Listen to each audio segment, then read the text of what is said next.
Tengan ustedes muy buenas tardes. Permítanme que presente. Soy el doctor Ángel Ocaña Flores y el día de hoy vamos a dar inicio a este diplomado de auditoría médica basada en evidencias. Tal como ya han sido informados, este diplomado comprende un determinado número de módulos, son 9 en total, y el día de hoy estamos dando inicio justamente al primer módulo, que tiene como título Calidad y Auditoría en Salud. Todos nosotros desde la época de pregrado probablemente hemos escuchado diferentes definiciones de lo que se trata de llevar a cabo a la práctica respecto a lo que significa la calidad en los servicios de salud.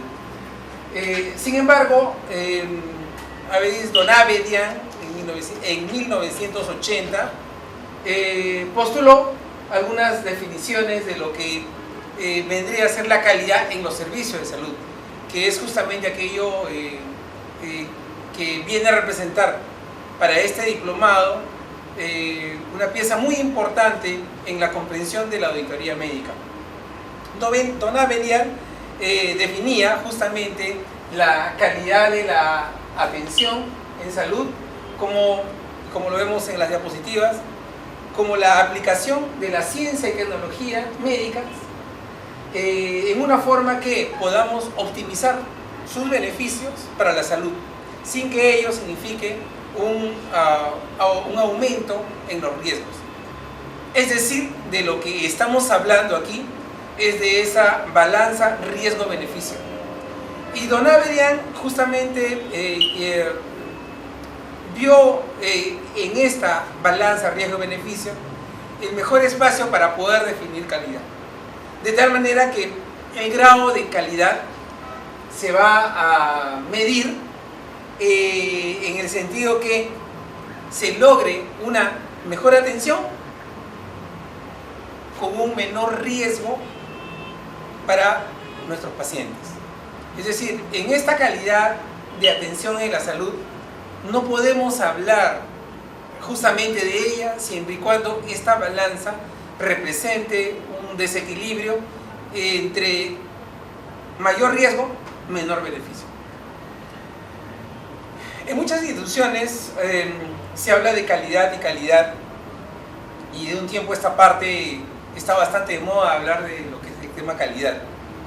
Un poco en nuestra experiencia de haber laborado en diferentes clínicas y en la actualidad también para una compañía de seguros, nos hemos dado cuenta que definitivamente no se puede hablar de calidad siempre y cuando no haya, entre otras, estandarización de procesos. Y ese es justamente el camino por el cual las instituciones sanitarias tienen que justamente empezar a alinearse, ¿no? Y las que lo han ido logrando son aquellas que de alguna manera han ido incorporando justamente dentro de sus procesos la estandarización de ellos. Porque de esa manera justamente en la búsqueda de esta estandarización vamos a poder también hacer una medición de la calidad. No podríamos medir la calidad siempre y cuando un proceso se lleve a cabo de una manera o un determinado profesional de la salud, trabajador, llámese administrativo, lleva a cabo el mismo proceso pero de diferente manera. Entonces, cuando no hay estandarización de estos procesos, pues no podemos hablar de calidad. Bueno, la calidad en salud. Bueno, uno de los aportes más importantes en esta visión de lo que es la calidad en la atención en los servicios de salud es el tema ético, ¿no? Por cuanto la ética es la que va a terminar definiendo justamente las relaciones en el ámbito de la calidad. No solamente en el tema de la responsabilidad con nuestros pacientes, sino también en la responsabilidad justamente de los componentes muy importantes que todo auditor tiene que tener en cuenta. ¿Cuáles son? Número uno, el financiador. Así, el financiador. es el que tiene el dinero, el que aporta el dinero, el financiador. Hipotéticamente, vamos a suponer que fuera Pacífico. En este caso, Pacífico sería el financiador. El otro componente es el administrador. Por ejemplo, en el Perú tenemos autoseguros, ¿no?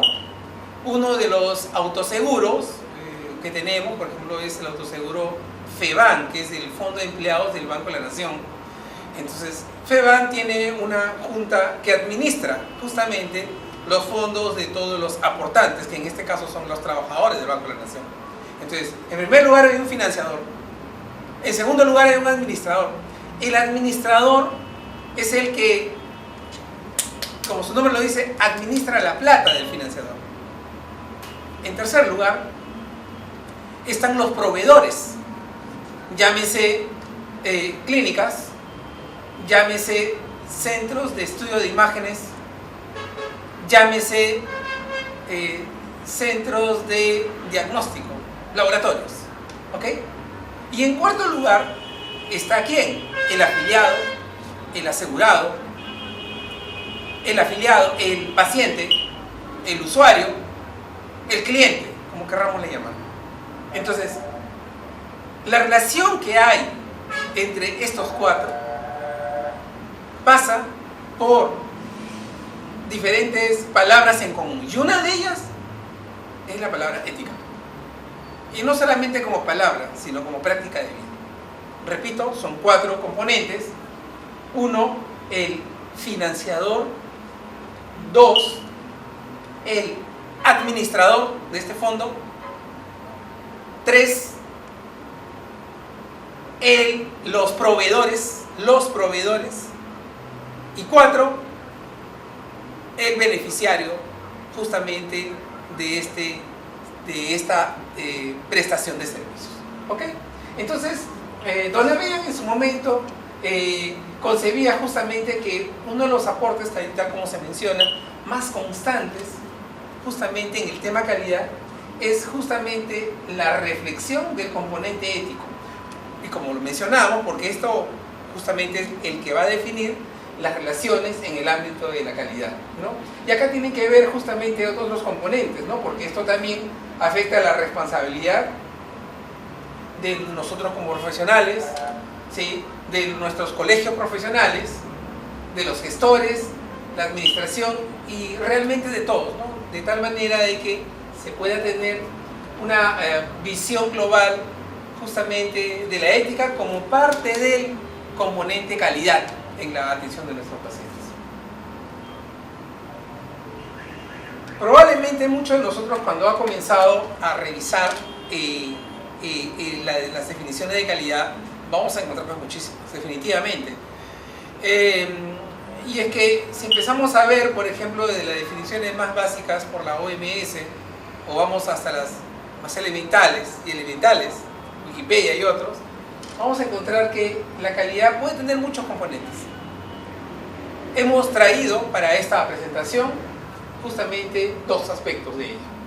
Por un lado, y esto es muy importante porque tiene que ver con la identificación de procesos clave, que lo vamos a mencionar para entender un poco qué tan importante es esto, por cuanto se termina traduciendo en la satisfacción del usuario, la satisfacción de nuestros pacientes. Así, por ejemplo, tal como estamos viendo, la calidad va a tener dos componentes, dos aspectos. Por un lado, la atención técnica, y por otro lado, la atención percibida. La aplicación técnica tiene que ver con la aplicación de todo el bagaje científico que nosotros tenemos desde pregrado y hasta posgrado, ¿no? De tal manera que la atención técnica se refiere justamente a la praxis misma del acto médico en relación a la ciencia y a la tecnología de la medicina y de otras ciencias, obviamente. Y la atención percibida es aquella que resulta de la interacción entre el paciente y el médico en este caso. ¿ok? Y el prestador de servicios. ¿Por qué es muy importante esto? Porque una cosa es el valor, o mejor dicho, un aspecto muy diferente está en relación a la atención brindada respecto a la atención percibida, o en todo caso al servicio que nosotros prestamos con el servicio percibido. ¿Por qué? Pongámoslo en el siguiente cuadro, un ejemplo bastante práctico. Y aquí justamente traemos este mapa de procesos clave para la satisfacción de los pacientes.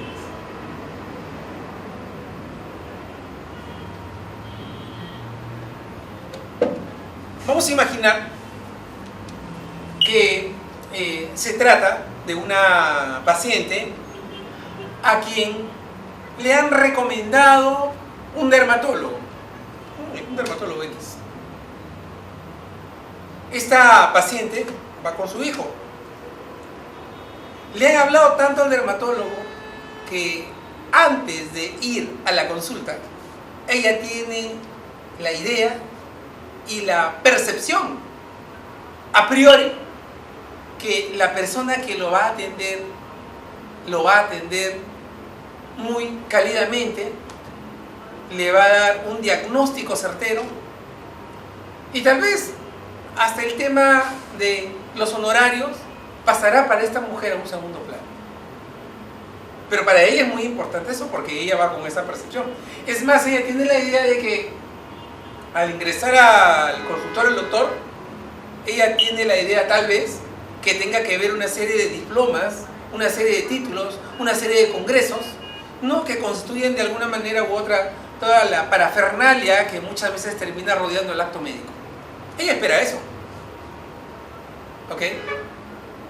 La paciente ingresa. Miren, porque vamos a ver que lo que estamos mencionando se refiere al servicio esperado. A priori, es decir, aquí entra en juego las expectativas que mi paciente tiene respecto a la atención que yo le voy a brindar. A priori, antes de la atención. ¿Ok? Esto es muy importante porque debemos identificar cuáles son las expectativas de nuestros usuarios, ¿no?, qué idea tienen ellos de la atención. ¿Por qué? Porque a partir de ello vamos a poder hacer recién la valoración de los mismos, para posteriormente ver qué es lo que podemos hacer. Muy bien, entonces esto primero, repito, está en relación al servicio esperado, que la paciente espera recibir. Bueno, continuemos con el mismo ejemplo. Ya. La paciente ingresa al consultorio. El doctor la tiene muy amablemente, se sienta. Tal vez ella esperaba que el médico sonríe un poco más, pero dentro de las virtudes de este médico, muy buen médico, ¿sí?, no está por ser sonreír acá. ¿Ok? Y la atiende un poco serio, la examina bien, le hace un diagnóstico, le pide las pruebas pertinentes y, según lo que el médico considera, se le ha brindado la atención apropiada. La paciente sale contenta, pero hay algo que a ella no le gustó. ¿Saben qué no le gustó? Que el médico, al finalizar o al terminar la consulta, no le dio la mano. Le enseñó, le puso la mano en el hombro, acompañó a la puerta, no le dio la mano. Toda la atención fue excelente, pero la paciente, ¿qué hace? Ella percibe algo diferente. ¿Por qué? Porque esta percepción es la consecuencia de la interacción, como se menciona en la diapositiva anterior, de la interacción entre el facultativo y ella. La consecuencia de esa interacción genera en esta paciente una percepción. Y en esta percepción, la paciente dice: no, ese doctor más o menos nomás me atendió. Es más, serio, ni siquiera sonreía. Más allá que la atención fue excelente. Porque para el médico la atención fue muy bien, pero ella no. Entonces ella percibe que no fue 100 puntos de atención. Esto es también muy importante, porque a partir de ello es como terminamos hablando de la satisfacción de nuestros pacientes, lo cual también tiene que ser valorado, porque a partir de esa valoración es como nosotros vamos a tener que incorporar estrategias, incorporar como parte de nuestra gestión, ¿sí?, elementos, herramientas y otros que generen una mayor satisfacción de nuestro usuario externo o del cliente externo. ¿Okay? Eso es también muy importante. Es más, y tal como en este cuadro lo podemos ver, en la medida que el servicio esperado sea igual al servicio percibido, vamos a tener una menor brecha, un menor gap, y por lo tanto vamos a tener menos aspectos de mejora, porque el paciente esperó como 100 y percibió como 100. Tal vez no fue como 100, pero ella lo percibió como 100. Tal vez la atención que le dimos, ¿sí?, fue como 100 y ella percibió como 50. Entonces, esta diferencia entre el servicio esperado y el servicio percibido puede ser un área crítica de mejora. Llamémoslo más bonito: oportunidad de mejora. ¿Ok? Y esto también es importante porque no solamente nos va a permitir valorar la satisfacción del paciente, sino también evaluar a la competencia. Tal vez la clínica vecina en el hall termina ofreciendo, no sé, cafecito, galletita, un buen periódico, ¿no?, las personas que tienen muy bien, y en esta otra clínica no es así. ¿Ok? Ahora, y el último aspecto es el servicio prestado. Esto es un poco a veces difícil de poder cuantificar, a pesar que es el más objetivo de todos. Pero este es el otro componente que es necesario también mencionar. Es lo que se refiere al servicio prestado. ¿A qué se refiere este servicio prestado? Se refiere a aquel que ha sido brindado justamente por el profesional. Y no solamente brindado, sino es que en el tiempo utilizado para la atención, en el tiempo en que mi paciente mejoró su condición de salud, en la eficacia del tratamiento, en el menor tiempo de espera del paciente, vamos a poder obtener una serie de indicadores del proceso. ¿De qué proceso? De este proceso de atención en consultorio externo, si es que fuera el caso. ¿Ok? O sea, todo resulta importante acá. ¿Por qué? Porque en este caso nosotros ya tenemos tres tipos de servicios que perfectamente nosotros poco a poco lo podemos ir identificando. Por un lado, el servicio esperado, a priori. Por otro lado, el servicio percibido es el de la paciente, ¿sí?, y es el servicio prestado, el que el galeno terminó otorgando, ¿no? Esto resulta ser muy importante porque, miren, por otro lado, nos va a permitir a nosotros analizar los procesos y justamente también valorar los indicadores de este proceso. Mucho se dice acerca de la auditoría respecto al proceso de acompañamiento en la mejora continua de la calidad.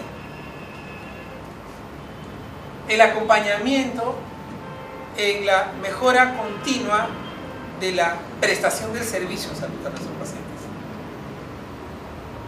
Por ello es que definir la auditoría para el mejoramiento de la calidad de la atención, ¿sí?, significa también definir a la auditoría misma dentro de un proceso de mejora continua. Esta mejora continua va a implicar algunos aspectos. Va a implicar que, por ejemplo, este mismo proceso de mejora tenga un accionar orientado a la obtención de resultados y que estén orientados justamente al paciente. 1. 2. Que este mejoramiento continuo signifique que podamos nosotros evaluar procesos de atención. 1. Buscar a partir de ella, ¿sí?, la mejora de los resultados en todos los procesos, y a partir de ello valorar también la calidad en la prestación del servicio. ¿Ya? Es decir, que basta que nosotros intentemos definir la auditoría, vamos a encontrar nosotros que la auditoría va a buscar siempre justamente el mejoramiento continuo de la atención de nuestros pacientes. Ahora, por otro lado, el mejoramiento continuo también va a implicar que las evaluaciones se deben entender dentro de un proceso de atención en un binomio que a veces nosotros no terminamos de entender, y yo tampoco no lo entendí en el pregrado, y es el binomio continuo clínico-administrativo. Si bien es cierto, en los planes curriculares de medicina humana en el Perú tenemos nuestro curso de gestión en salud, los aspectos en relación a la auditoría prácticamente no son tocados en el pregrado. Sin embargo, absolutamente todos nosotros en nuestro ejercicio profesional tenemos que conocer algunas herramientas de auditoría, ¿no? Porque hoy por hoy la auditoría es obligatoria, ¿no? Hoy por hoy tenemos una entidad antiguamente llamada SUNASA, hoy llamada SUSALUD, que es la Superintendencia Nacional de Salud, ¿sí?, que viene a ser el órgano rector para velar justamente el cumplimiento de la atención de calidad de nuestros pacientes. Es decir, velar por el adecuado proceso que va a significar atender a nuestros pacientes.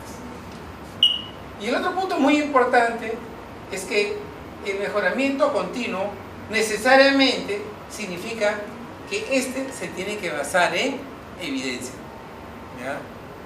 Medicina basada en evidencias. En la compañía de seguros, en la cual yo laboro gran parte de mi tiempo, tenemos un área que es el área de unidad médica, que hay un grupo de colegas médicos que se encarga justamente de hacer una revisión permanente y actualización de una carpeta de medicina basada en evidencias.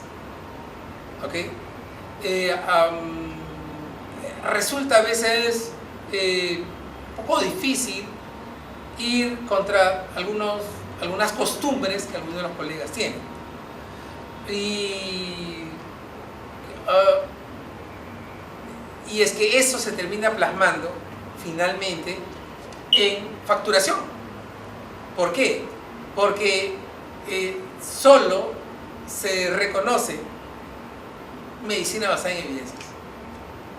Esto va a significar que si un medicamento no tiene medicina basada en evidencias para determinada indicación, simple y llanamente la compañía de seguros no vamos a pagar por ello.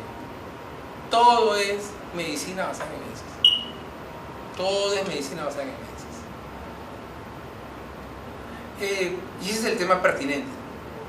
¿Por qué? Porque el auditor tiene que ver la parte de pertinencia médica.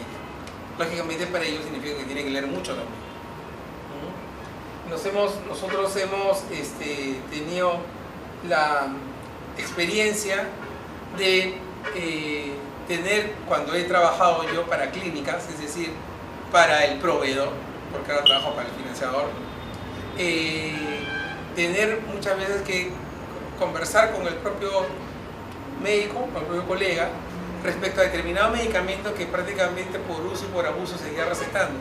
Y cuando se trata de compañía de seguros, cuando yo estoy, pero para el otro lado, ¿okay?, en el lado del proveedor, nos hablaba el financiador, nosotros bien sabíamos que el financiador no nos iba a pagar esa factura, ¿no? No nos iba a pagar esa factura. Hemos encontrado, y yo sigo viendo eso todos los días, hoy día mismo lo he visto también, respecto a que hay medicamentos que a veces muy alegremente se recetan, como voy a mencionar uno, por ejemplo, la gabapentina.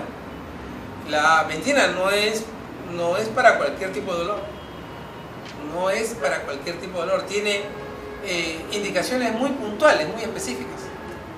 Sin embargo, más de una vez terminamos viendo cómo el médico termina recetando gabapentina para, por ejemplo, contusión leve de rodilla, que no tiene ni pie ni cabeza. Bueno, rodillas sí tiene, pero ni pie ni cabeza. Y no hablamos de un colega, no hablamos de una clínica, hablamos de muchos colegas, especialistas inclusive, algunos de ellos, y en muchas clínicas, y lo vemos prácticamente todos los días. ¿Okay? Es decir, hay algo que el médico, como algún jefe decía por ahí, el auditor prácticamente tiene que tener un 80% administrativo y un 20% de médico, pero el 20% es la gran diferencia. ¿Por qué? Porque con ese 20% de médico, ¿sí?, de conocimiento médico, nosotros vamos a poder valorar, ¿qué cosa? El tema pertinencia médica. O sea, la pertinencia la valoramos. Miren, una cosa es que un colega no sepa auditoría y otra cosa es que no sepa pertinencia. O sea, sobre pertinencia ya no deberíamos pronunciarnos, porque la pertinencia médica, es decir, el hecho de que un medicamento esté indicado para tal o cual patología, ¿sí?, indicado o no, correctamente o no, es el tema de pertinencia. O sea, a estas alturas ya no vamos a enseñar lo que es pertinencia. Lo que podemos enseñar lo que es auditoría, pero pertinencia no, porque la pertinencia médica viene ya de nuestra formación de pregrado. ¿Ok? Entonces, la auditoría para el mejoramiento de la calidad de salud, sí, por supuesto, pero esta tiene que implicar una serie de pasos que son los que hemos estado mencionando y que obviamente tiene que incluir, entre otros, justamente a la medicina basada en evidencia. Hay principios que deben orientar a la auditoría para la mejora de la calidad en la atención médica. Son varios. Vamos a empezar por uno, que es el de promoción del autocontrol. La auditoría no debería ser digamos, el proceso por el cual el auditor médico esté todos los días, permanentemente, diciendo: no se olviden, haz su reporte operatorio, doctor, su reporte operatorio, pues suba a la oficina de auditoría para que llene el reporte operatorio. No, porque lo que debe buscar no solamente es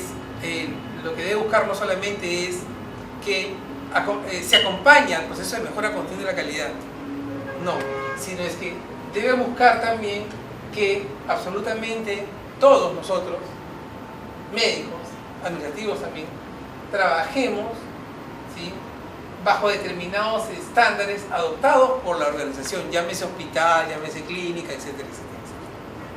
Es decir, que debe promover justamente el autocontrol, ¿no? Miren, si solamente se cumpliría esto, sin mencionar el resto, ahorraríamos tiempo, ahorraríamos muchas cosas, dinero, lograríamos en el lado del proveedor, lograríamos que inclusive el dinero tenga un mayor flujo y un flujo más rápido. Les voy a poner el ejemplo. Expediente SIS. En una clínica en la cual yo he trabajado, he tenido expedientes SIS del suelo hasta la altura casi de 1 metro. Casi, quizás por ahí, un poquito más.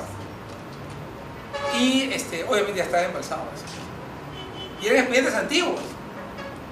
La dueña de la clínica me dijo: doctor, todo perfecto acá, pero su prioridad es eso, porque ahí necesito esa plata, ¿no? Y el director necesita esa plata para hacer su gestión. Ahora, pero el hecho de que todos estos expedientes se pudieran haber evitado acumular en el tiempo, ¿fue realmente posible esto? La respuesta probablemente sea así. ¿Por qué? Porque si comenzamos a agarrar uno por uno, es una experiencia real. Resulta que prácticamente desde el primer expediente del CIS ya tenía un error. O sea, tú abrías el expediente, tercera hoja, primera hoja ya tenía errores. Es más, algunos de ellos ya venían por devolución. Y típicamente, ¿qué encontramos? Algo que los auditores del CIS lo van a observar: las clásicas correcciones en la historia clínica con el famoso corrector, leaky paper. Leaky paper para todo el mundo. Procedimientos en donde no se consignaba la hora. Estamos hablando de auditoría del registro de la calidad. Auditoría, perdón, de la calidad del registro. O por ejemplo, riesgo quirúrgico, el riesgo cardiológico y el sello, el médico, en ninguna parte aparecía el Registro Nacional de Especialistas. Oiga, es obvio que ese expediente no va a pasar. Si solamente podríamos lograr que hubiera un autocontrol de todo esto, avanzamos un montón.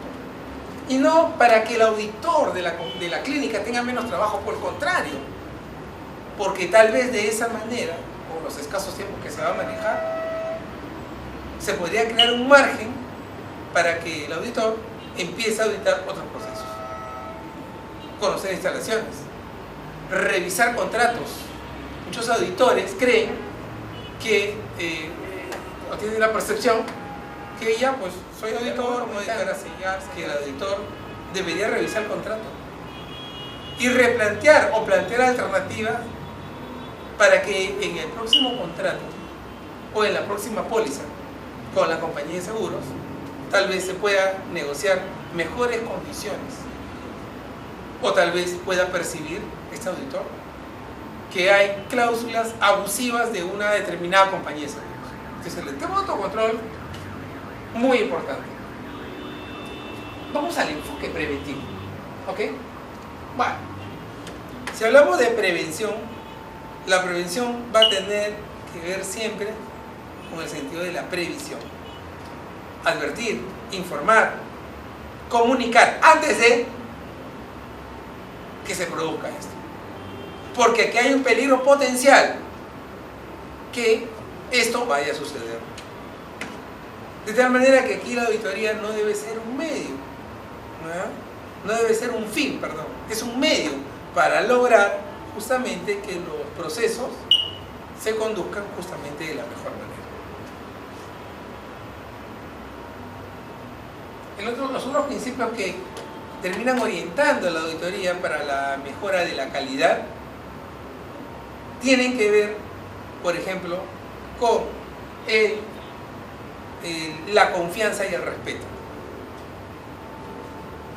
Una maestra que yo conocí cuando estudié el diplomado decía esto: que el médico mismo, por su calidad de auditor médico, a donde vaya ya impone su presencia.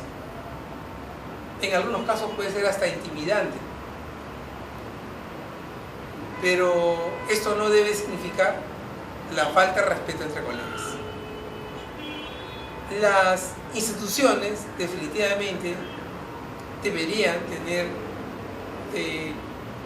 compromisos serios que permitan justamente instaurar o instalar procesos cuya consecuencia termine siendo la mejora de la calidad en la atención. Sin embargo, tenemos todavía una brecha en la cual este principio es el que menos vamos a encontrar. ¿Por qué? Porque lo que va a terminar sucediendo muchas veces en perjuicio para un paciente, en perjuicio para un afiliado, en perjuicio para un usuario, es que el paciente simple y llanamente, ¿sí?, no va a confiar en el prestador del servicio. La confiabilidad es un tema muy importante porque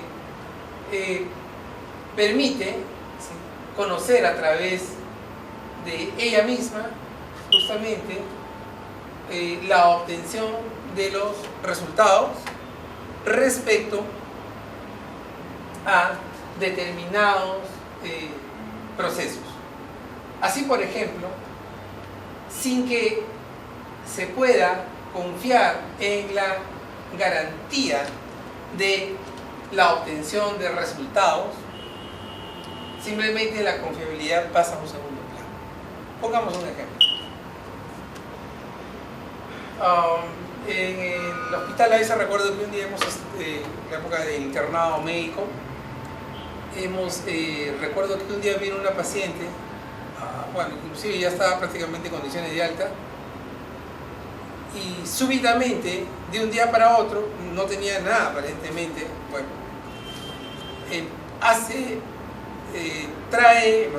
traen del laboratorio los resultados de una prueba que le había tomado la señora y que arrojaban prácticamente que de un día a otro la paciente tenía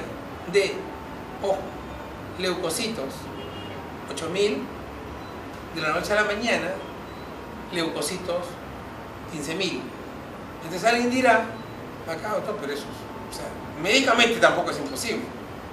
Claro, pero recuerdo mucho que el asistente recalcó nuevamente y enfatizó nuevamente la evaluación y la anamnesis con la paciente, el examen físico y la anamnesis. Y no encontró aparentemente una razón que pueda justificar esa leucocitosis. Sin embargo, cuando se hicieron las investigaciones, sugiero, voy a hacer un paréntesis, sugiero, por favor, revisen el llamado, no está escrito ahí, no lo voy a escribir, el llamado Protocolo de Londres. Protocolo de Londres. ¿Okay? Revisen. Hay inclusive videos en YouTube de Protocolo de Londres. Y varios son muy bonitos, muy buenos. Respecto a la investigación de, mejor dicho, de los factores etiológicos de una determinada patología. Ahora, lógicamente, un principio que sí o sí debe orientar la auditoría para la mejora de la calidad está en relación a la validez de los indicadores de los procesos a evaluar. Así, por ejemplo, aquí está, así por ejemplo, la validez está en relación, como lo habíamos ya estado mencionando, ¿sí?, a los resultados que se obtienen mediante determinados indicadores utilizados en el proceso de auditoría. Muy importante es que cuando se planifica la auditoría, uno tiene que tener bien claro bajo qué estándares son los que vamos a trabajar.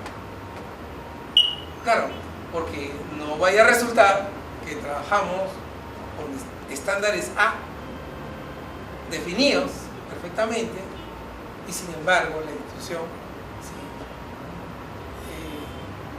se basa en la medición de determinados estándares, o sea, totalmente ajenos. Entonces, para poder, inclusive, repito, planificar la auditoría, tenemos que tener determinados estándares. ¿Ok? Bueno, definitivamente la auditoría no va a dejar de ser un instrumento de evaluación y mejoramiento, y mejora continua. Es parte de su propia naturaleza. Es más, no solamente es parte de su propia naturaleza, sino es que a pesar de ello sigue siendo sistemática la auditoría. Si la auditoría no fuera sistemática, no podríamos hablar de auditoría que está en relación a, por ejemplo, determinados procesos. No podríamos hablar de normas técnicas. no podríamos hablar de un orden, inclusive para hacer una auditoría, en la mejora de los procedimientos sanitarios, o llamémoslo así, de la prestación de servicios en salud. Bueno, los niveles de operación de la auditoría también incluyen aquí a la mejoría, incluyen la mejoría de los resultados, ¿no? Hace un momento justamente hemos mostrado un mapa de procesos clave, claro, que tiene como objetivo, ¿qué cosa? Identificar, ¿sí?, cuáles puedan ser las fallas de la organización. Ahora, autocontrol en el desempeño. Este se encuentra en relación a la valoración de los procesos en relación a determinados estándares.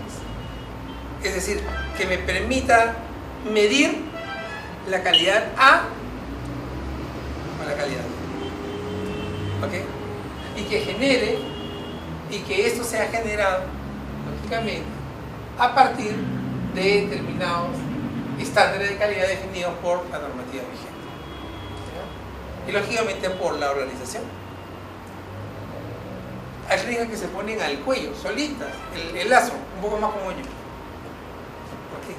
Porque termina haciendo en la oficina de auditoría médica de la clínica un plan hiperambicioso. ¿Se acuerdan lo que alguna vez me corrigió un jefe? Me dijo, ¿pero todo se va a cumplir? Sí. Y la verdad no se cumplió todo. ¿Por qué le digo esto? Porque los planes, por ejemplo, de auditoría, deben tener metas veraces, deben tener metas que sean la consecuencia del sinceramiento de los procesos. ¿Por qué? Por ejemplo, claro, por ejemplo, yo voy a poner en mi plan anual de auditoría médica que una vez a la semana tenemos reunión de comité. ¿Ya? Vamos a poner, por ejemplo, que y algo que obviamente a veces no se va a poder. Vamos a poner, por ejemplo, que respecto al desempeño, valorar, por ejemplo, la puntualidad y las tardanzas, ¿no?, en la respuesta, por ejemplo, de interconsultas en una clínica. ¿Cuánto tiempo se demoró? ¿Cuántas veces nos ha tocado ir a alguna clínica en la cual vemos el formato solamente de la solicitud de la interconsulta? O tiene la orden de la ecografía o la orden de la radiografía de tórax. Sin embargo, a pesar de ello, el proceso igual va a tener que estar dándose su cumplimiento bajo una normativa vigente. ¿Okay? Todos nosotros deberíamos o debiéramos ir digamos, armando, incrementando una carpeta justamente con normativa vigente. Del auditor sin normativas, sin normas no va a ser auditor, definitivamente. Ahora, el autocontrol que mencionamos hace un momento, sí puede ser posible, no es un imposible realmente. ¿Ya? Pero para ello, lógicamente, se debe incluir capacitación y entrenamiento a cada uno de los miembros de, digamos, pertenecientes al staff de profesionales.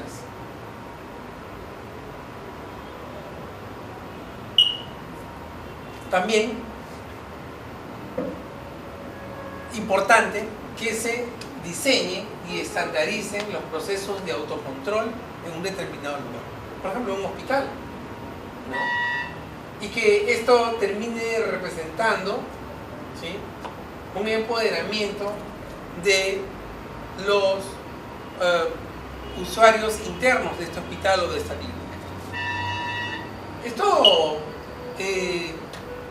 si bien es cierto, termina siendo digamos, una propuesta para la mejora continua, también termina siendo una propuesta para la mejora individual de cada persona, ¿no? El autocontrol solo va a ser posible en la medida, el autocontrol en el desempeño solo va a ser posible en la medida que haya un empoderamiento de cada uno de los miembros, para que de esta manera pues se puedan mejorar todos los procesos en los cuales participamos, ¿no?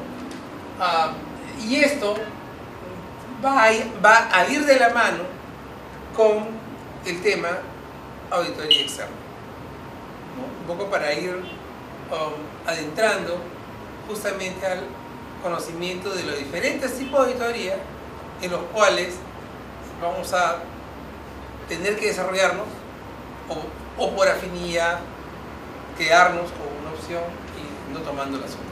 Sin embargo, el auditor debe conocer de todo.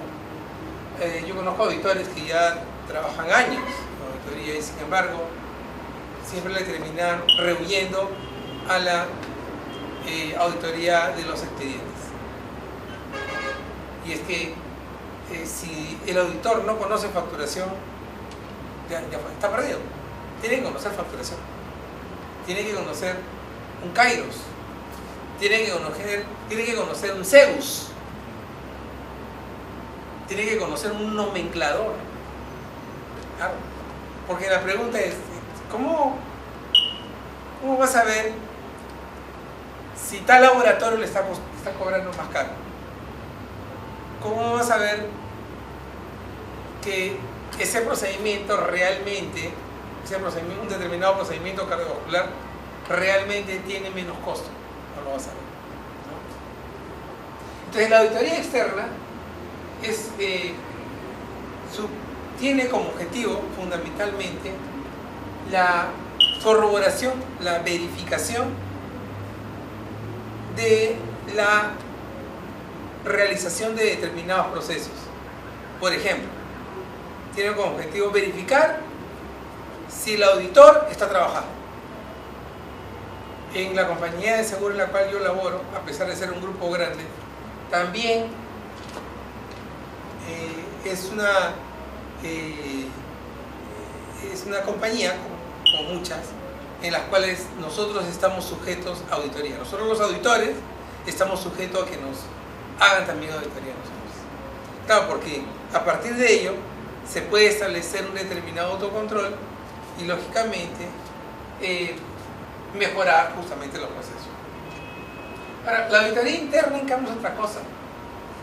La auditoría interna tiene que ver justamente con el análisis, ¿no?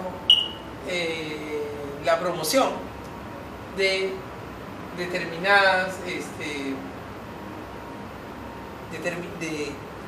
determinadas características que justamente puedan permitir que haya, por ejemplo, el logro de un resultado esperado.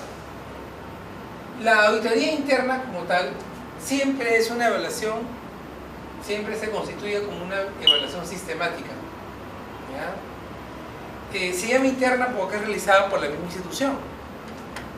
Así, por ejemplo, ¿no? Voy a imaginar que tú trabajas en una clínica que tiene, bueno, en la época en que tenía el Superplan Confianza.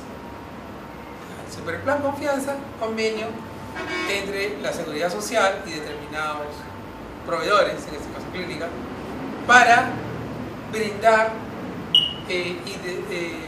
atención descentralizada y justamente para gestionar de mejor manera los espacios que puedan generar, lógicamente, un mayor número de pacientes atendidos. Entonces, la auditoría interna debe promover, debe facilitar determinadas acciones. ¿Como cuáles, por ejemplo? Por ejemplo, la implementación de acciones necesarias para alcanzar un nivel de calidad esperado.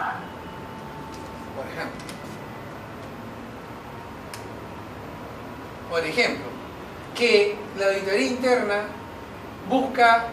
busque en todo caso, ¿sí?, busque el análisis de determinadas causas que están impidiendo justamente el logro de las metas anuales. Sin ello, lógicamente, la auditoría interna no tendrá razón de ser. Un jefe que siempre dice que auditor que no lee es auditor que está condenado al fracaso. La lectura te da herramientas poderosas. Siempre, siempre. La auditoría va a tener dentro de sus atribuciones, mejor dicho, dentro de sus prerrogativas, ¿sí?, el aspecto punitivo, ¿no? A pesar que hay todavía algunas discrepancias en este sentido, que asumen que no debe tener carácter punitivo. Y sí debería tener carácter punitivo algunas acciones que no deberían pasar. Le pongo el caso. Cuando un paciente, por ejemplo, necesita la cobertura de atención por emergencia que le corresponde y se comunica con la compañía de seguros, la compañía de seguros prácticamente tiene que darle un aprobado. En el camino ya se resolverá. ¿Por qué? Porque no hacerlo pueda generar que tal vez haya la complicación del paciente que necesitaba justamente el servicio. Ahora, tipos de acciones de auditoría. Bueno, esto está en relación básicamente a determinados comportamientos que deben, lógicamente, buscar el logro del mejoramiento de los procesos establecidos como prioritarios. Esto va a significar que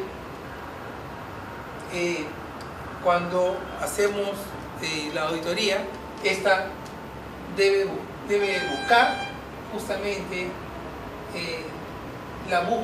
buscar justamente la no ocurrencia de las fallas. Realmente lo que uno debería buscar es la no presentación de determinados procesos.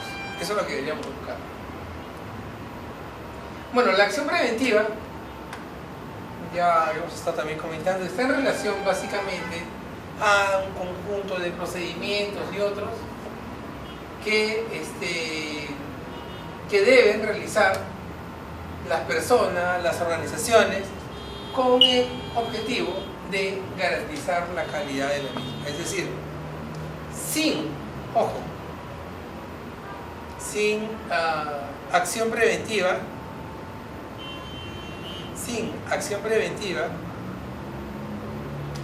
la auditoría no tendría razón de ser. La auditoría eminentemente debe buscar prever.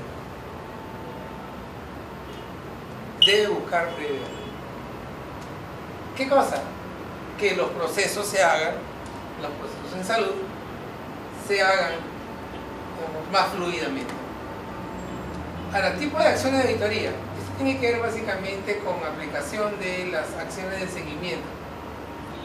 Estas tienen que ver, lógicamente, con acciones que permitan, a priori, en el paciente sano, que permitan justamente mantener una calidad de vida saludable.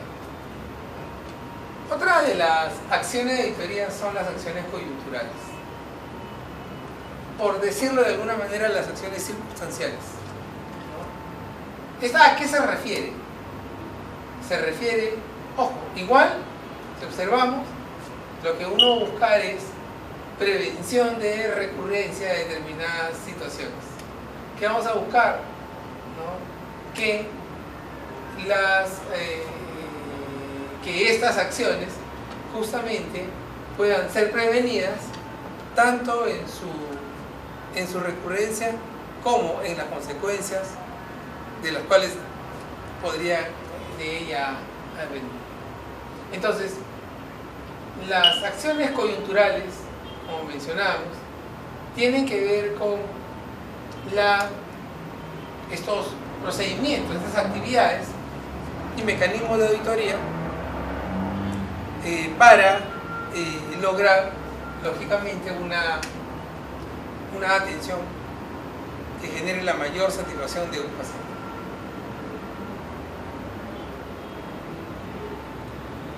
Ahora, así como nosotros tenemos acciones coyunturales, acciones de seguimiento, también es cierto que nosotros tenemos una serie de acciones en auditoría. Algunos han dicho, bueno, la auditoría como tal, ¿sí?, la podemos clasificar según el tipo de actividad en la cual se realiza este proceso. Entonces alguien dirá, ¿hay auditoría de facturación? Claro, hay auditoría de facturación. Hay auditoría concurrente. ¿A qué se le llama auditoría concurrente? Es aquella en la que el auditor concurre,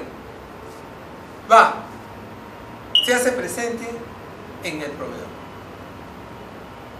Ejemplo, ¿no?, que en la clínica San Pablo, por ejemplo, por decir un nombre, ¿sí?, se acerque un auditor concurrente para ver, ¿no?, cómo va la atención de un determinado número de afiliados de una compañía X.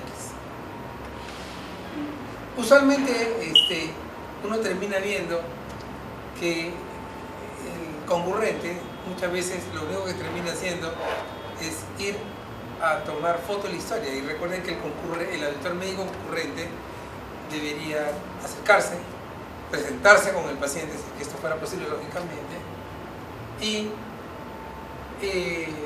asegurarse que la calidad de la atención que se está brindando es la óptima. Esa básicamente es la idea.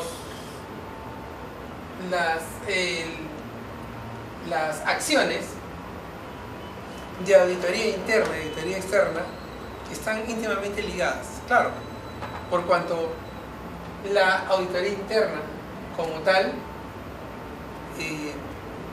está a cargo del proveedor del servicio, es decir,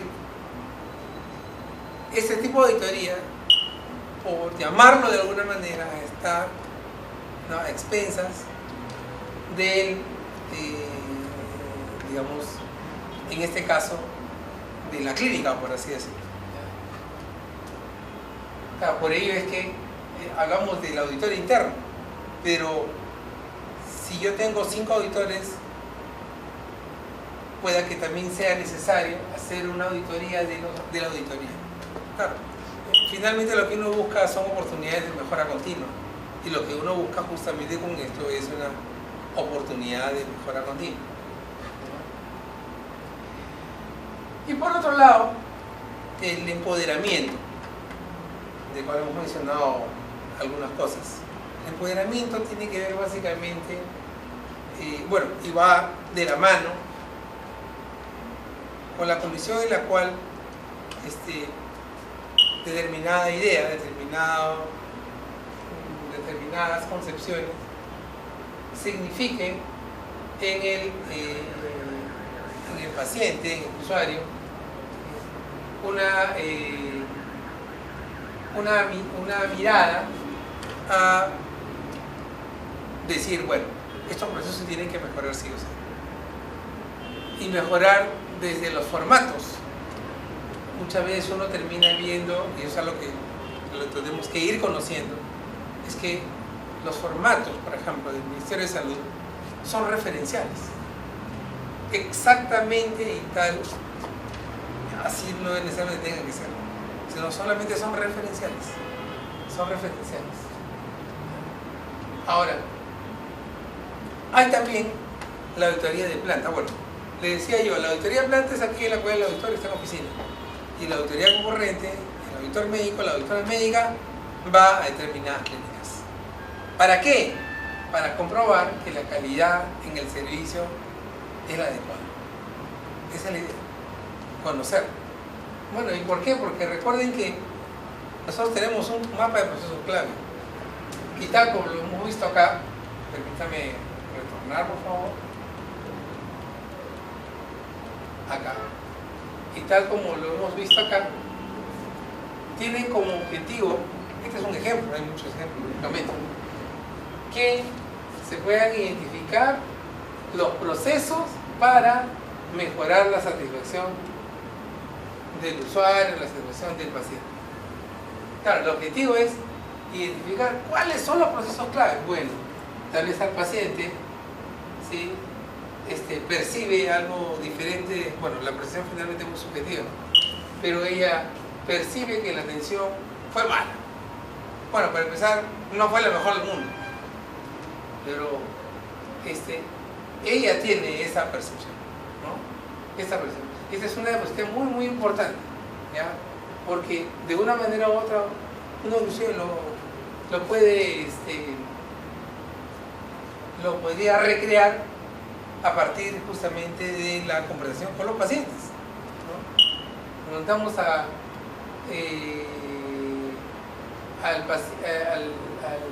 al paciente si, por ejemplo, en el caso del auditor concurrente, y ya ha venido el auditor concurrente, no lo conocemos. Claro, lo que pasa es que el auditor concurrente en este caso tal vez no conversa con el paciente, tal vez automáticamente se va a la historia, hace un resumen y bueno, también desaparece. También desaparece. Bueno, y por otro lado, acá lo tengo también, eso es algo que yo también quiero, con la anuencia de ustedes, retornar a esta diapositiva. La promoción del autocontrol.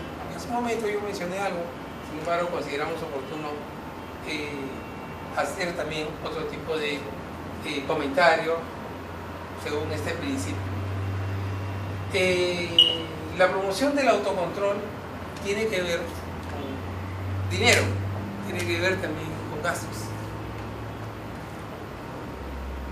Las grandes clínicas, las mismas compañías de seguro terminan lanzando determinadas oportunidades, vamos a decirlo de una manera así, ¿no? Y que suenan bastante,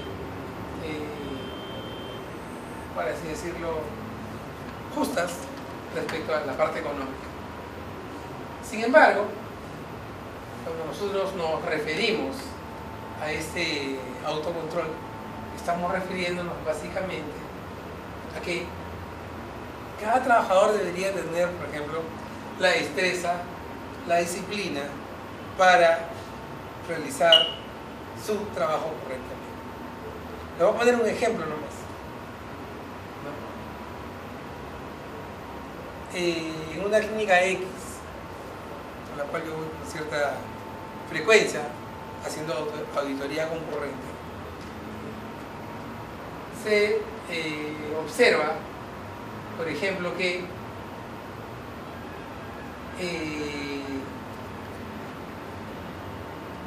una secretaria de admisión hospitalaria, en la medida que yo le pida el nombre y apellido de tal paciente, inmediatamente me puede sacar un listado de 8, 10, 15.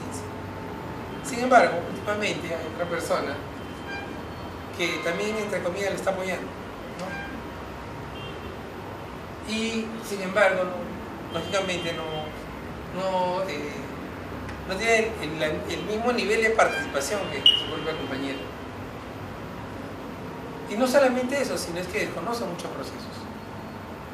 Le preguntamos, ¿me puede alcanzar por favor la relación de hospitalizados? Y dice, no, eso no, acá no lo sé, lo sabe tal persona. Y esa persona solamente va a ir las mañanas. Ya fue. Porque el paciente va a decir, un momentito, en este lugar solo atienden hasta determinada hora, después ya no. Dirá, bueno, la organización para la cual yo trabajo habrá adoptado determinados estándares para la organización, ¿sí o no? Y la promoción del autocontrol, que es una de las más importantes por ello que hemos retornado a esta diapo. La promoción del autocontrol es un principio fundamental, de tal manera de que las grandes, por ejemplo, clínicas, cuando invierten, o las compañías de seguros, ¿no? Dicen chequeo gratuito, este examen gratis, lógico, porque en costo nomás no va a salir a cuenta. O el hecho de que promover, por ejemplo, el hecho de que una paciente, ¿no?, se autoexamine las mamas. A la compañía de seguros le convendría que encuentre lógicamente un cáncer, si este fuera el caso, no muy avanzado. Sin embargo, las posibilidades que se pueda generar algún tipo de autocontrol van a ser lógicamente bastante escasas. Ahora, la confiabilidad, ¿no?, tal como se menciona ahí, como principio que orienta la auditoría para la mejora de la calidad de la atención médica, no solamente está en el instrumento, en el indicador utilizado, sino es que debe permitir también generar un clima a partir del cual se puedan obtener justamente documentos fidedignos, pruebas de laboratorio que no generen algún tipo de duda, ¿no? Y lógicamente un trabajo de equipo, un trabajo de hormiga realmente que comienza desde la persona que realiza mantenimiento hasta al propio gerente. ¿Okay? Ahora, por otro lado, la auditoría también debe buscar,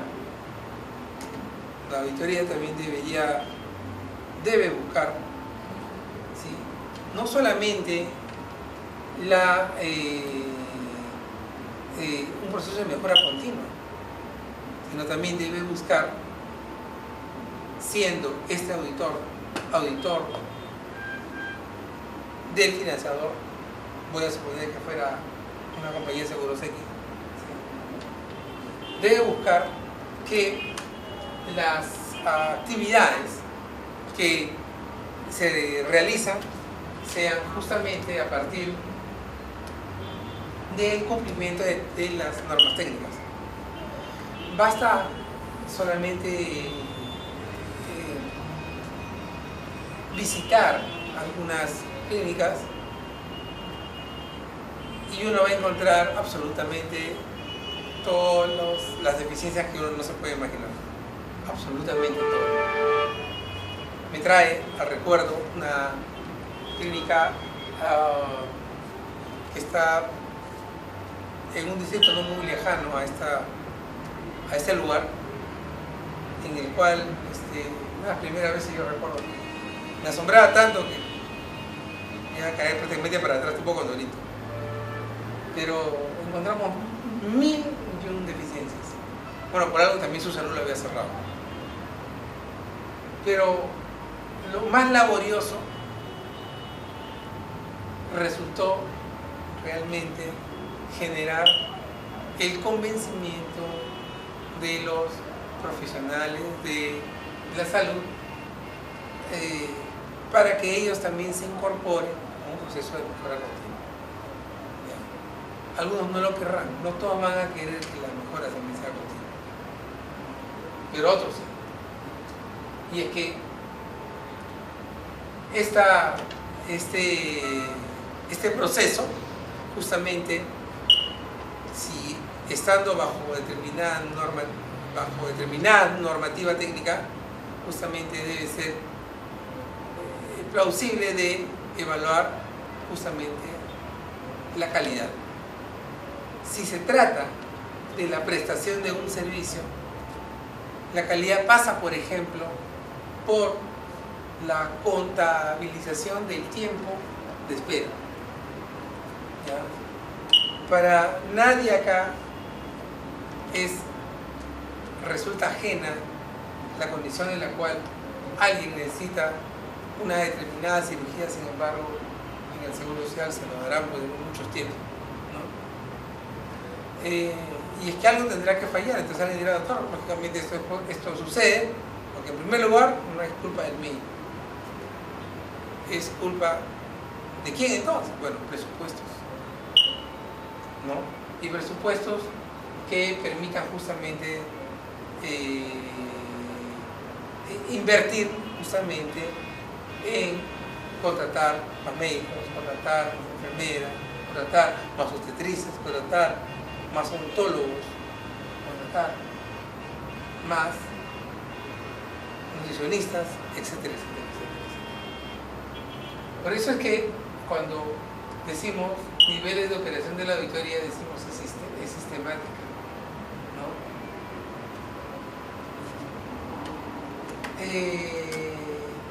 Ya habíamos mencionado esto, sin embargo es unas palabras finales respecto a aquello. Es que definitivamente el tema auditoría respecto al autocontrol en el desempeño resulta ser muy importante. Muchas clínicas terminan avanzando respecto a los expedientes en el camino de tener rumas y rumas de expedientes a tener prácticamente nada de expedientes repetidos. Muchos directores de clínica le piden al auditor, para fin de mes cero devolución, es decir que si las enviamos no las devuelvan con otras observaciones. Y creo que es el sueño, ¿no?, que cada uno puede tener, ¿no?, que ver cómo el expediente sigue su proceso, su trámite administrativo y lógicamente sin que haya lógicamente mayor inconveniente. Les decía que idealmente nosotros debemos de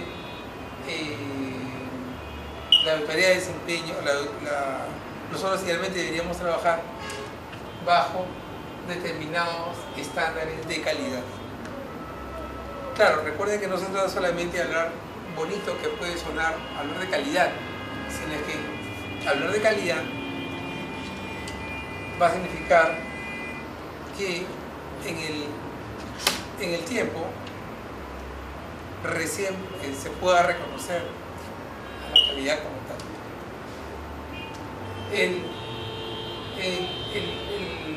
El proceso por el cual inclusive se elabora, se hace un plan anual de auditoría médica puede resultar bastante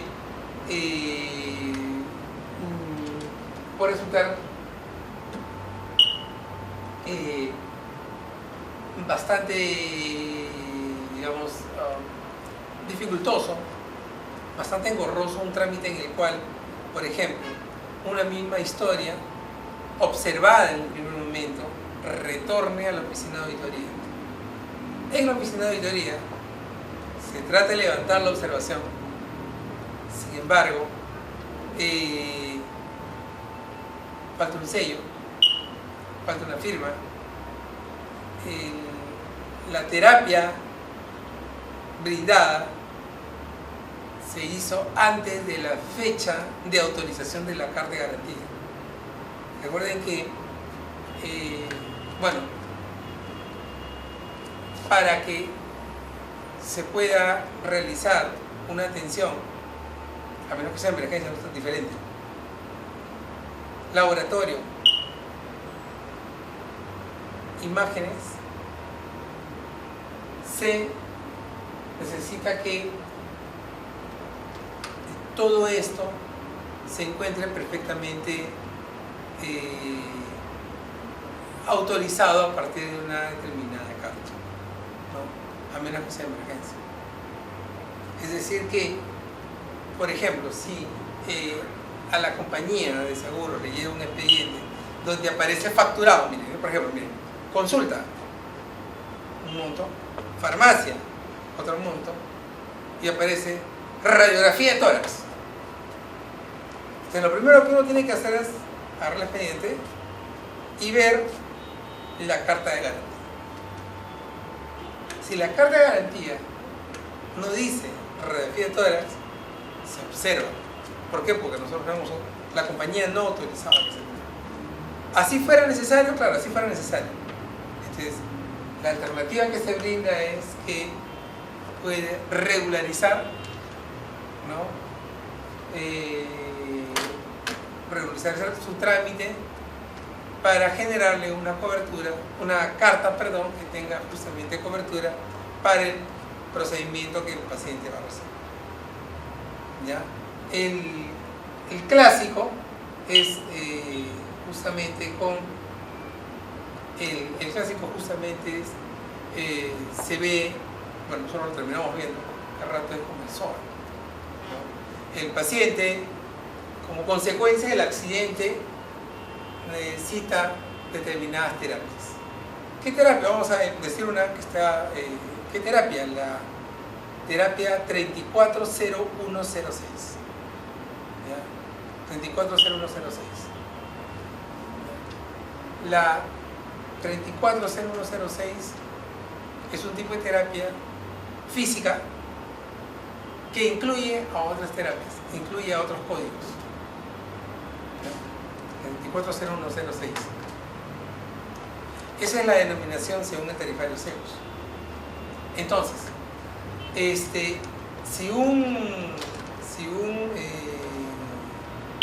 si la carta dice 10 sesiones de terapia física,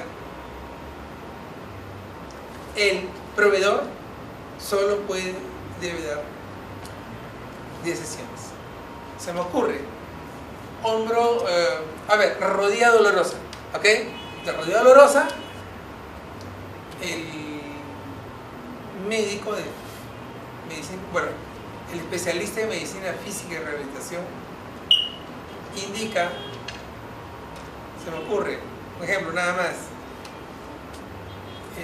TEN, energía eléctrica, 1, 2, masaje, 3, compresas, caliente, luego fría. Esto va a significar que definitivamente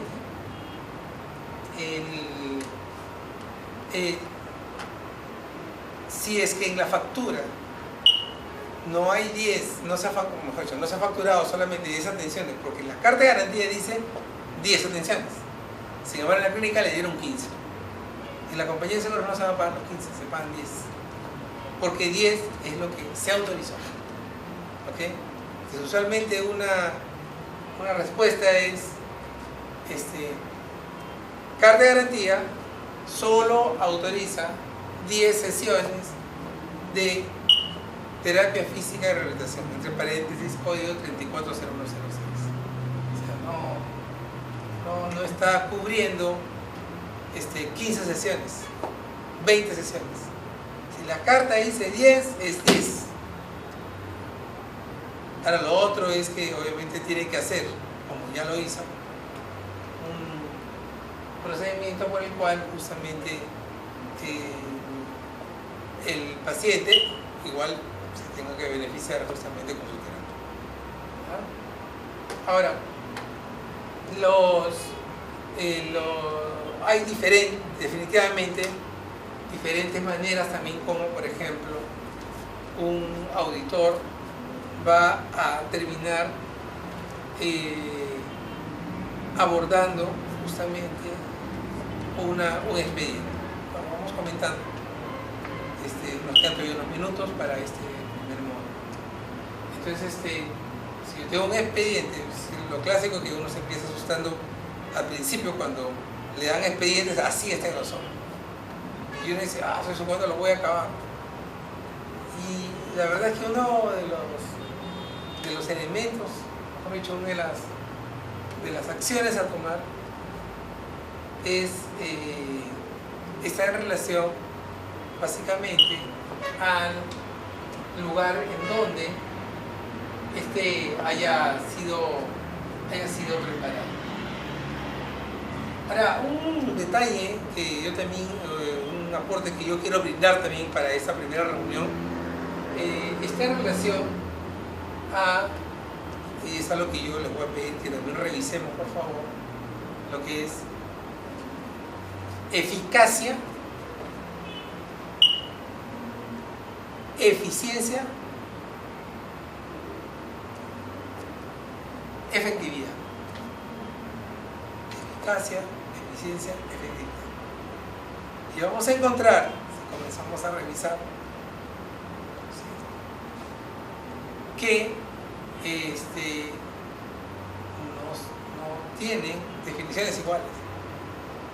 Sin embargo, una complementa a la otra. Eficacia, eficiencia, efectividad. ¿Okay? No necesariamente el hecho de que nos devuelvan ya una ruma de expedientes ya con el sello del auditor, no necesariamente significa en este caso que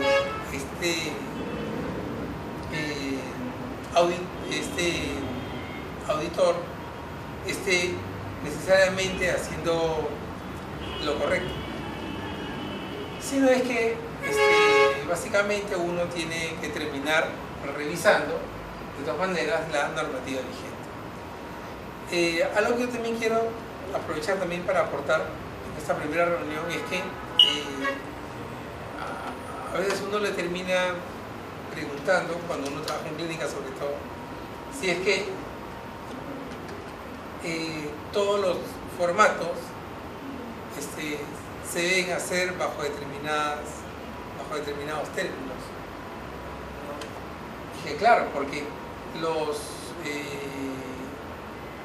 digamos,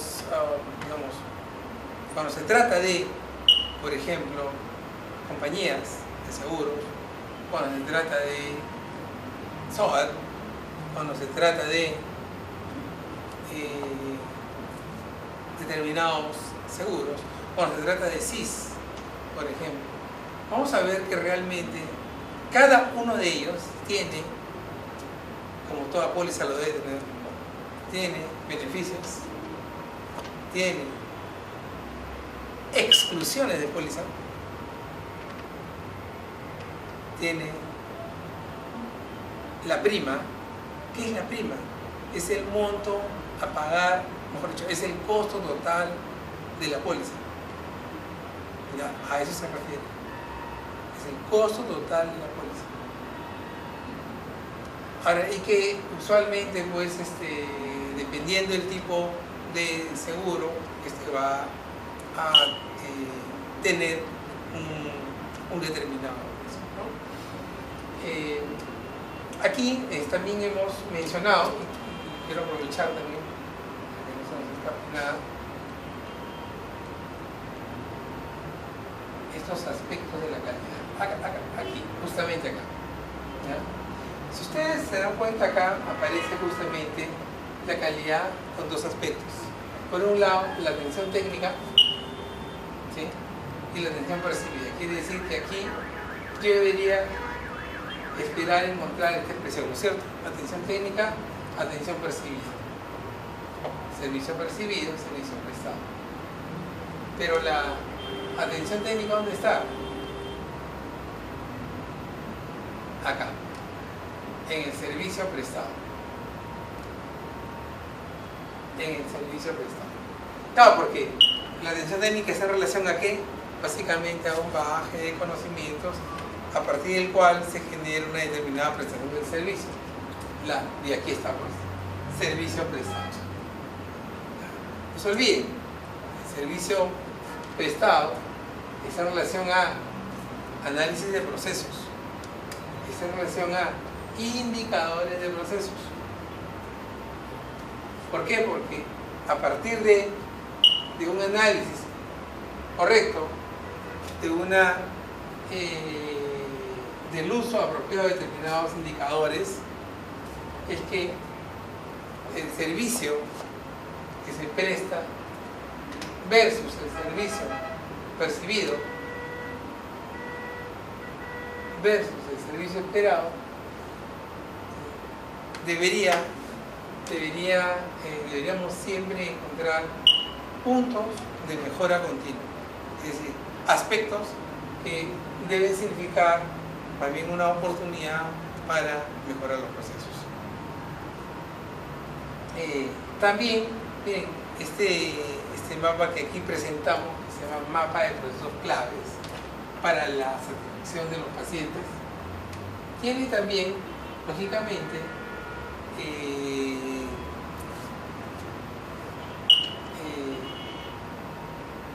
tiene también, obviamente, no solamente acá un área crítica de mejora, también podríamos encontrar un área crítica de mejora entre el servicio percibido, el que yo interpreto, ¿no?, versus el servicio prestado, es decir, el cual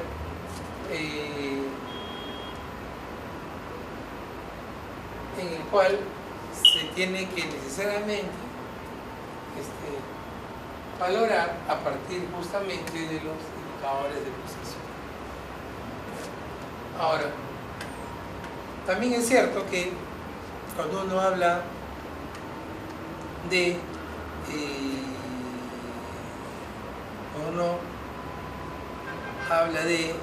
auditoría, la auditoría por sí misma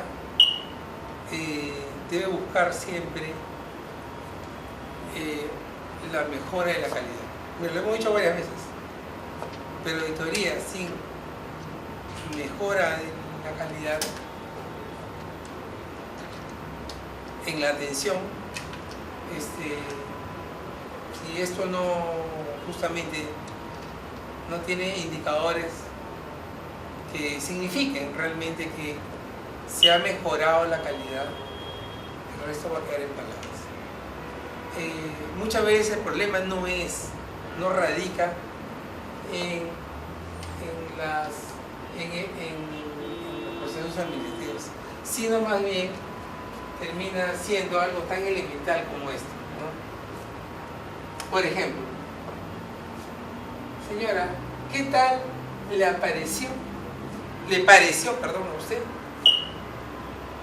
la atención que usted recibió? Entonces ella va a decir, bueno, a mí me han atendido rápido, el médico ni me miró, quise hacer otra pregunta y esto es, veamos acaso, siempre y cuando nosotros identifiquemos las expectativas de nuestros pacientes, 1, 2, valoremos la satisfacción de nuestros pacientes, 3, tengamos los indicadores del proceso, todas estas, así, servicio esperado, servicio percibido y servicio prestado, todo, absolutamente todo, idealmente en un proceso de calidad, de atención de calidad, todo debería buscarse para que sea justamente uno solo.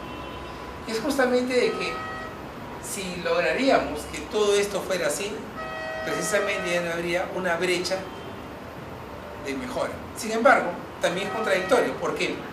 Porque, miren acá, retornamos a esta diapositiva. Acá, ¿sí? esta brecha, servicio esperado y servicio percibido, es un área crítica y mejora. Pero también podemos establecer otra brecha acá. Área crítica y mejora entre lo que el paciente percibe como atención versus la atención que se le ha brindado. Aquí también hay área crítica y mejora, ¿no? Y esto que este es un mapa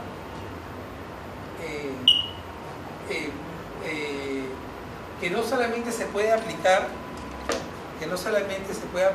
para, ojo, para procesos claves en satisfacción de pacientes, sino también básicamente se puede utilizar en la mejora de determinados procesos, por ejemplo en la elaboración de torundas, por ejemplo en la disminución de los tiempos de espera para las cirugías, ¿no? Y finalmente, para hacer un comentario respecto a esta primera reunión que estamos teniendo en este momento. Es un modelo solamente para entender, un minuto ya terminamos acá, entender que todos son importantes acá. Por un lado, miren, el establecimiento de los procesos prioritarios. ¿Qué recibe el paciente? El paciente recibe a lo mejor, por ejemplo, paquete de parto. El niño recibe inmunizaciones. Mi paciente recibe una determinada cirugía, tiene las prestaciones de servicio. Sin embargo, todo eso, el siguiente cinturón deben ser ¿quiénes? Todos. ¿Quiénes son todos? El médico, que debe ser consciente que su reporte operatorio lo tiene que entregar todo lleno. Letra legible, con sello, confirma. El checklist, todos tienen que sellar. No checklist en los cuales uno firma o no lo firma. Claro, por eso es muy importante la intervención del auditor médico. El siguiente, miren, ojo, estamos del autocontrol. El que continúa con es auditoría interna. Si nosotros revisamos todos los flujogramas que hay en clínicas o hospitales, vamos a ver que auditoría no está acá, por si acaso. Auditoría está casi en paralelo a la dirección médica. Y el último es la auditoría externa, porque este va a permitir justamente reforzar los servicios de mejora continua de la calidad y lógicamente reforzar aquellos aspectos que en auditoría interna no se hayan terminado, por lo menos, de completar como procesos. En todo caso, esto es todo por esta reunión. Un placer y hasta una nueva oportunidad. Gracias.